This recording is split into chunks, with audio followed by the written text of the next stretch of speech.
Good afternoon. Back in the heady days of the summer, we spent some time growing and collecting the flowers from Calendula.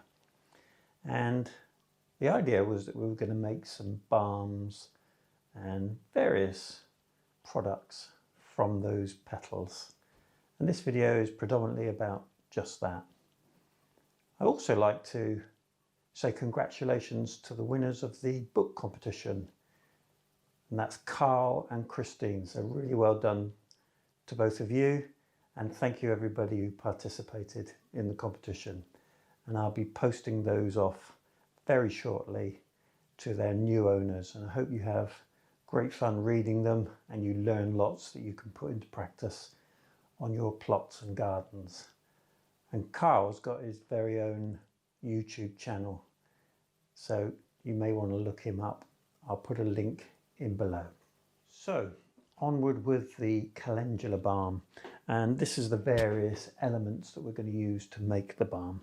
First of all, of course, it's the leaves or petals which actually dried out in about 2 to 4 weeks. It depends where you put them, whether they're in an area that's warm. In a warm window is probably a good idea. It doesn't matter that they fade a little, but you do need them nice and dry before you move on to the next step. So the next step is to put the petals into jars and to cover them with an oil. And we used almond oil because it's got a nice fragrance, but there are other oils you can use.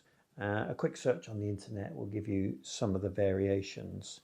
We top this up just once during the 4 to 6 weeks that you need to infuse the oil, and we turn it every day just to get good saturation around the petals and to make sure that it gets the opportunity to infuse well.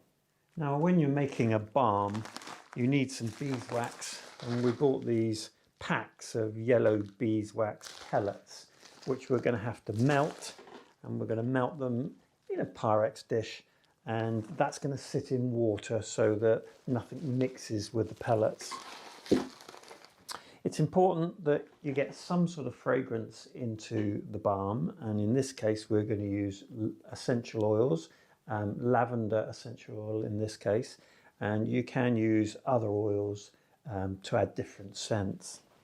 And of course you need something to put them into the finished product, and for that we're going to use these tins, and these come in all different shapes and sizes, and they're absolutely ideal for the purpose, especially when you're only making small amounts. So the first step is to weigh out 14.5 grams of the yellow wax pellets, which isn't an awful large quantity. There we go, a couple too many.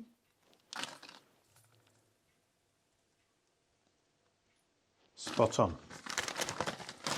And we'll set those to one side because we need to melt those. The next step could well be messy, and it's to strain 118 grams of this liquid into the glass jar. I'm going to zero that so that we get it right. There we go, and that's 0, and we're going to pour carefully.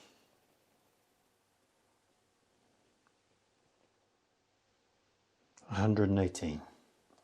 Pop the lid back on there. Just make sure every last bit gets out, and then we'll set that aside. Okay, we've simplified a double boiler here by just putting some boiled water into the saucepan, and we're going to put the Pyrex bowl into that and melt the beeswax. And once it gets to the point where it's melted, we're going to stir it with this wooden spatula.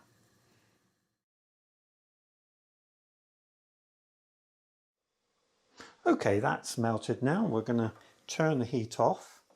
Now we're going to add the oil to the beeswax. So there we are, all melted, and we had to put it back onto the boiler again for a short while just to make sure everything melted. The next step is to add the essential oil, which is 25 to 50 drops, and that's based on how strong you want it to smell. And I think I'm going to add closer to 50 than 25. So I ended up putting in 45 drops of the lavender essential oil, and I'm just going to mix that in, make sure it's properly mixed in with the other liquid, and then leave it to cool.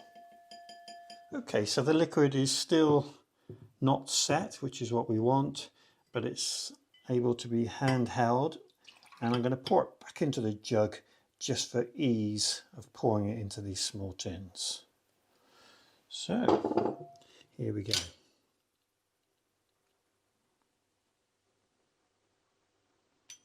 I'm going to fill them virtually to the top. I don't know how many it's going to fill.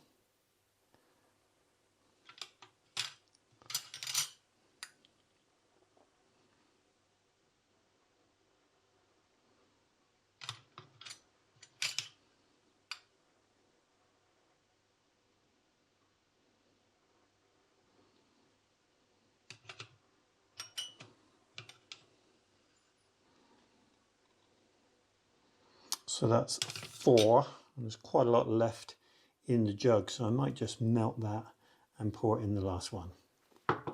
So I've popped the jug back into the warm water just to see if I can melt that, and then I'm going to put just a couple of strands of dried calendula petals into the tops of the tins.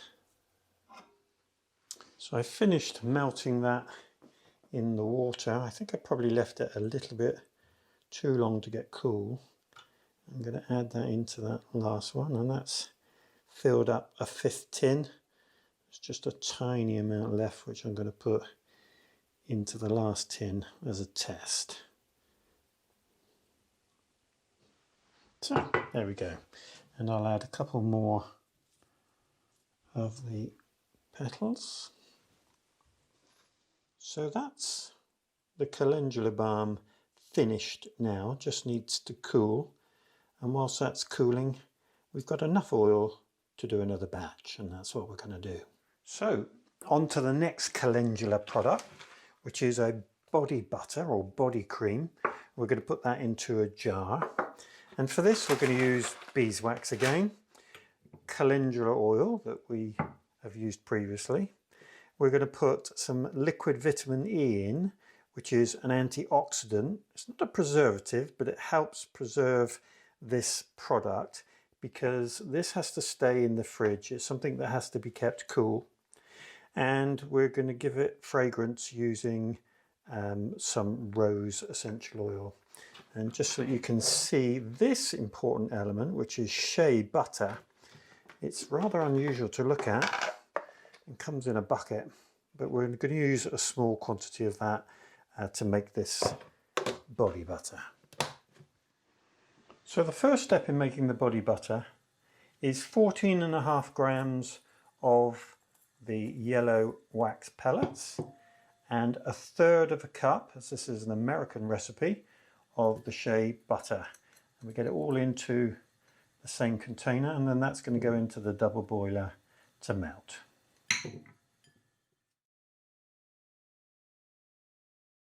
So once the shea butter and the wax is melted, we're going to add 2/3 cup of our calendula oil, and then it's going to go in and mix together, and we need to make sure that it's all melted before we go to the next step.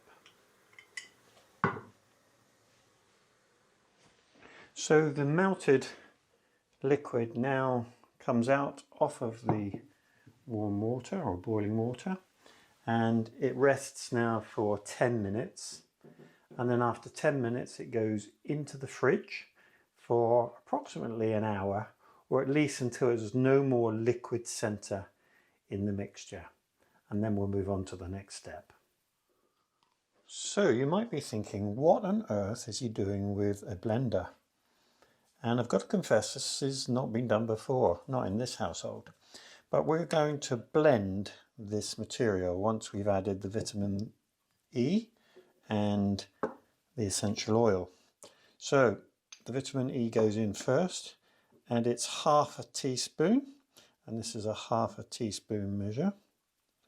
It's going to take a couple of squirts. One more. And in it goes.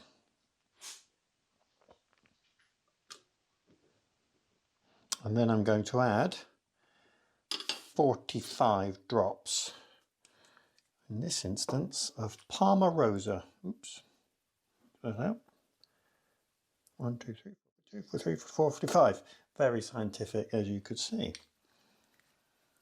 Now, the mixing or blending is going to take place for 5 minutes.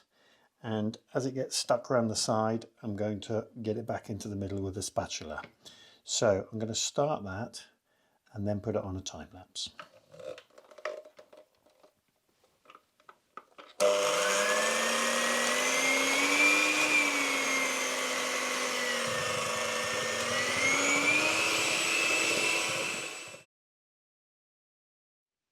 So having whipped it for 5 minutes, it goes in the gas oven at gas mark 5. No, I'm only joking. I'm going to now spoon this into the jars, and that's going to be a bit of a challenge. So we're going to use the same spatula and see how we get on. And it's like the thickness of a cake mix, because of course I make a lot of cakes, and I'm going to carry on doing this for the next 5 minutes. So bear with me. And there we go. That's 1.5 pots of body butter, and that goes into the fridge where it will live, and it could stay in the fridge for up to a year if it needed to. So, moving on. So for the hand cream, we're going to use some slightly different ingredients in that we've got cocoa butter introduced, and we're going to use 30 grams of beeswax, 30 grams of cocoa butter, 30 grams of shea butter, and 14 grams of our calendula oil. And then for fragrance, on this occasion, we're going to use 30 drops of ylang ylang.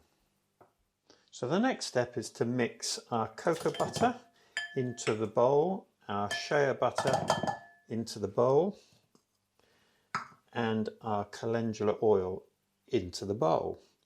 And this is going to go into the microwave for 1 minute 30 seconds, and we're going to stir it every 30 seconds to make sure it's well mixed up. And then when we bring it out of the microwave, we can add the essential oil. So that took about 2.5 to 3 minutes, a little bit longer than originally planned, to melt, and the wax melts last. And now we're going to add the essence, which is going to be slow. No, it's going to be quick.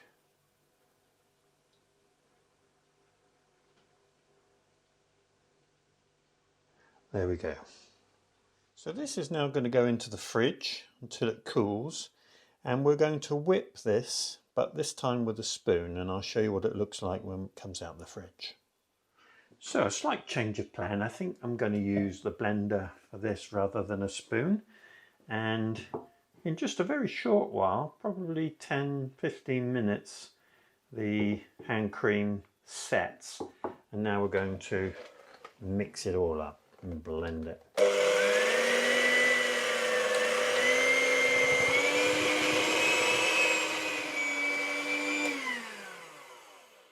That was really quick and easy.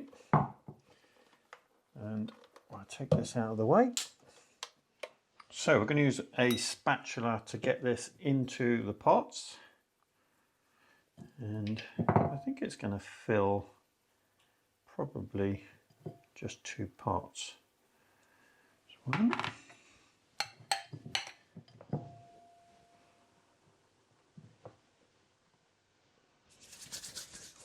So here we have the finished product, and Mrs. K had a recent birthday, and she had a machine called a Cricut, which we've used to make these labels. So this one says Calendula and Ylang Ylang hand cream, and on the bottom it says Allotments for fun and food. And this is the balms, which we've got a lavender calendula variety, and we've got a geranium calendula variety. Just open one of those up, and that's what they look like now that they've set. And then we've put the Allotments for fun and food calendula sticker on top of the body cream.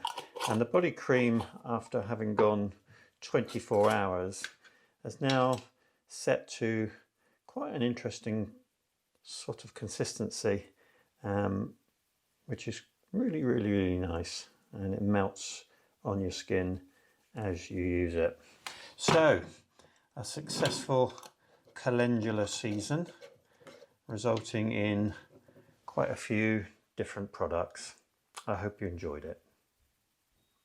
I do hope you enjoyed the video today. If you did, click the subscribe button, click the like button, and if you want updates from me each time I upload a video, click the bell and select all. I do hope you have a great day. Diolch yn fawr.